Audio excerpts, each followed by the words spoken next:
Ya, vamos a revisar ahora el último apoyo que les voy a dar, que es sobre la clase número 5, que es como la primera clase de la unidad número 2 de conceptos generales de la comunicación verbal y no verbal, ¿ya? Bueno, es importante, como les había comentado, que ustedes puedan tener bien claro los resultados de aprendizaje para esta clase son identificar los conceptos generales sobre comunicación, señalar los elementos del proceso de comunicación verbal, los componentes de la comunicación no verbal y finalmente los componentes de la comunicación paraverbal. Eso es lo que ustedes más o menos debieran tener súper claro cuando estudien esta diapositiva. ¿Ya? Vamos a ir revisando entonces en el documento. El autor aquí cuando habla sobre el planteamiento del problema nos está contando un poco de qué se trata este tema y por qué es importante. Nos está diciendo de fondo que la comunicación es parte como inherente al ser humano. Dice el hombre se comunica con sus actitudes, con los movimientos de su cuerpo, sus manos, de sus ojos, o sea, no hay forma de no comunicar. Siempre estamos comunicando algo, ¿ya? Independiente de lo que digamos de manera verbal, ¿ya? Dice la mayoría de los profesionales de enfermería dedican gran parte de su tiempo a comunicarse con sus pacientes, a hablarles, escucharles y responderles. Es decir, que la carrera que ustedes están estudiando demanda una comunicación directa con sus pacientes. Por lo tanto, este tema es importante que desde el día uno, o sea, desde ahora, lo vayan aprendiendo, reflexionando en ustedes mismos y mejorando día a día para que cuando ustedes ya se titulen y estén insertos en el ambiente laboral, puedan tener o generar buenas experiencias. Em, ¿Qué más nos cuenta, digamos? ¿Qué es importante que ustedes sepan aquí? ¿Cuáles son los pasos básicos de la comunicación? El autor nos plantea que es la intención de comunicar por parte de un emisor, la composición del mensaje, la codificación del mensaje, la transmisión de la señal, la recepción de la señal, la decodificación del mensaje y finalmente la interpretación del mensaje por parte del receptor. ¿Ya? Eso es como los pasos básicos. Como la comunicación es circular, no es lineal, el que en un momento es el emisor que manda el mensaje al receptor, después ese receptor se va a volver a transformar en emisor porque probablemente le va a contestar y va a contestar un mensaje. Entonces el que era emisor después va a ser receptor y es así cíclico, ¿ya? Proceso de la comunicación, emisor, receptor, mensaje, retroalimentación, ¿ya? Eso le da, digamos, las características de circular, digamos, eh, y define al receptor, qué es el receptor del mensaje, cuál es el código, ¿ya? En este conjunto de claves, imágenes, lenguajes, normas, que sirven para transmitir la información o las ideas que constituye el mensaje. En este sentido es necesario prestar atención, dada la tendencia a utilizar de forma excesiva siglas, o por ejemplo, si ustedes están escribiendo a través digamos, de códigos que escriban ciertas cosas que el otro puede, de pronto no les va a entender. Em, los elementos que son importantes de la comunicación, el contexto, los ruidos, los filtros, ya eso también tienen que aprender. La organización sanitaria, tanto desde la perspectiva física como relacional, dice que las dificultades que el profesional de enfermería encuentra en su comunicación con el paciente están relacionadas a esto, ¿ya? ¿Qué más? El emisor se plantea la pregunta, ¿qué es lo que le quiero decir? El receptor se hace la pregunta, ¿qué me ha querido decir? Ya, él tiene que decodificar lo que el otro le entregó. Y el último elemento es el feedback o retroalimentación, que es cuando el receptor del mensaje, por así decirlo, le responde al emisor. ¿Ya? Eso, ¿qué más? Habla sobre las pérdidas de comunicación, las pérdidas de información en la comunicación, o sea, nosotros tratamos de decir tal mensaje, no sé, 100 de mensaje y nos recibimos 50 de mensaje y después yo devuelvo y así a medida que vamos compartiendo un mensaje no se va logrando entregar de manera cabal como quizás nosotros queríamos entregarlo. Eh, y aquí está donde está la recomendación que nos dicen sobre el círculo interactivo de comunicación, que tiene que, es súper importante que se aprendan eso porque pudiese salir en un caso práctico. O sea, cuando llega un paciente y yo le digo, tiene que tomar, no sé, eh, un paracetamol de 500 cada 8 horas, un ibuprofeno cada 12, no sé, un antibiótico amoxicilina cada 12 horas. Entonces yo le pregunto al paciente, ya, ¿cuáles eran los medicamentos y el horario que tenía que tomarlo? Entonces el paciente me va a decir, ah, tal y tal cosa. Y de esa manera yo me aseguro que el paciente está entendiendo lo que yo le estoy diciendo y no otra cosa. Si el paciente no logra captar el mensaje, tengo la posibilidad de poder explicarle hasta que me entienda. Y eso es el círculo interactivo de comunicación que ustedes pueden ponerlo en práctica en su ámbito laboral. ¿Ya? Componentes de una conversación, un 7% de lo verbal, un 55% de lo no verbal y un 38% de lo paraverbal. O sea, la mayor parte de la comunicación es lo no verbal. Todo lo que nosotros vamos explicitando, digamos, y que no tiene que ver con las palabras, pero también es muy importante el paraverbal, o sea, lo que yo estoy haciendo ahora, por ejemplo, cuando doy ahínco, cuando doy una importancia en una frase, cuando le doy cierto entusiasmo a ciertas cosas, eso es lo paraverbal, ¿ya? Aquí tenemos alguna definición de la comunicación oral y escrita,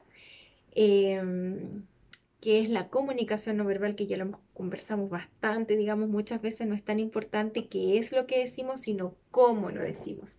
Muchas veces cuando hay discusión entre las personas no es el fondo del mensaje, no es como lo que yo le estoy queriendo decir, sino es la forma.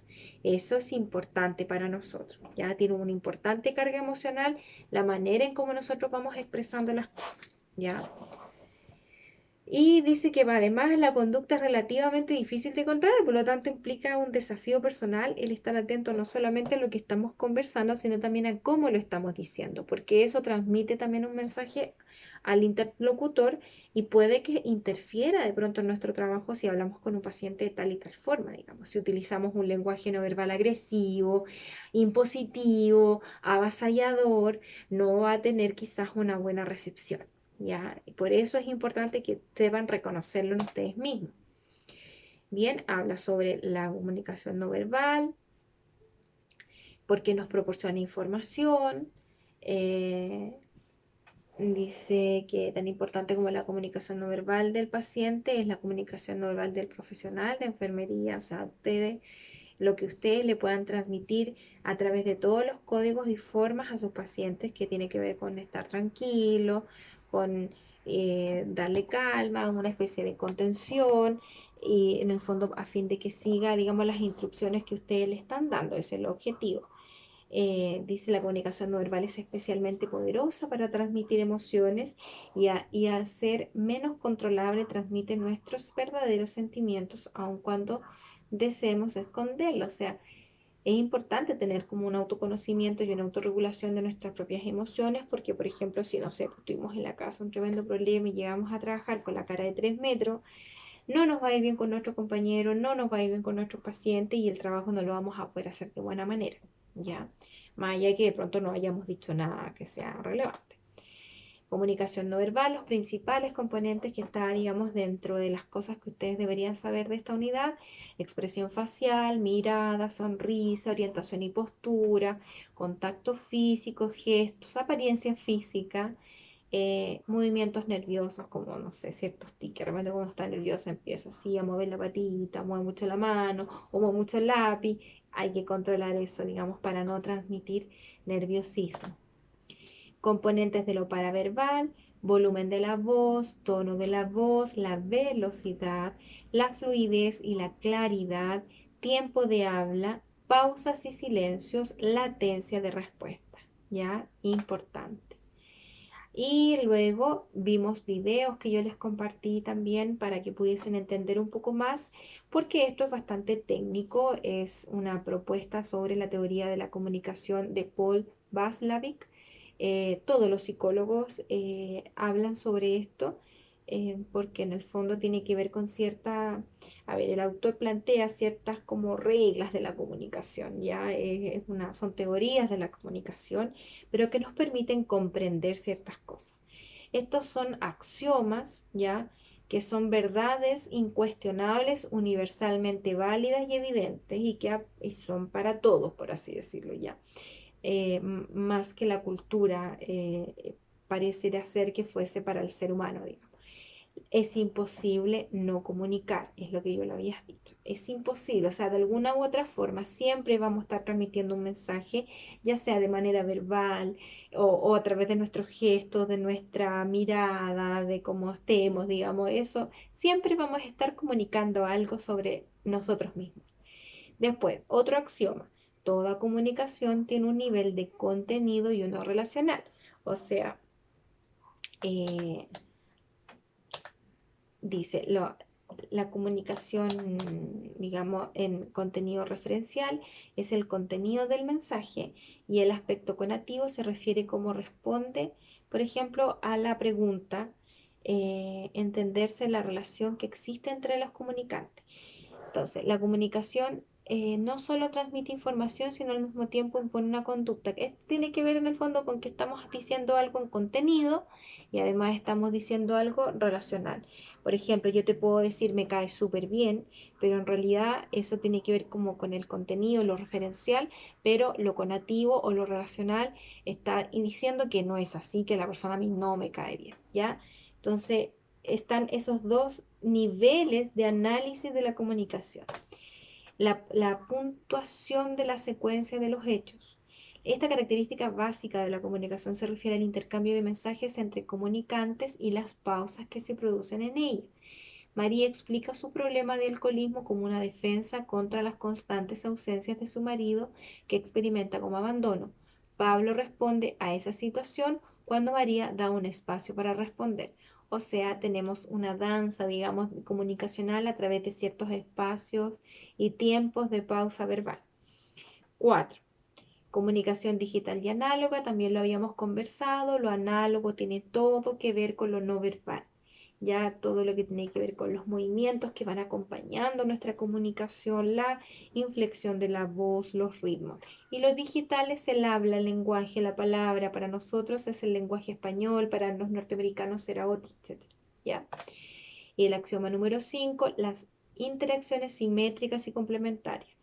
O sea, son relaciones basadas en la igualdad. Los participantes intercambian el mismo tipo de comportamiento, pero cuando están hablando con personas donde hay una asimetría, por ejemplo, cuando hay un jefe, qué sé yo, el nivel de comunicación va a ser distinto, padre, hijo, hijo frente al padre, cuando hay una asimetría es de una manera, cuando es complementaria o son iguales, compañeros de trabajo, compañeros de curso, etcétera, tiende a haber ese nivel de comunicación, ¿ya? O sea, va a depender, digamos, en a quién le estoy hablando también el estilo comunicacional que voy a utilizar. Y finalmente esta clase tiene videos complementarios que la idea es que puedan ir viendo, revisando para profundizar más en la materia. ¿Ya? Chao.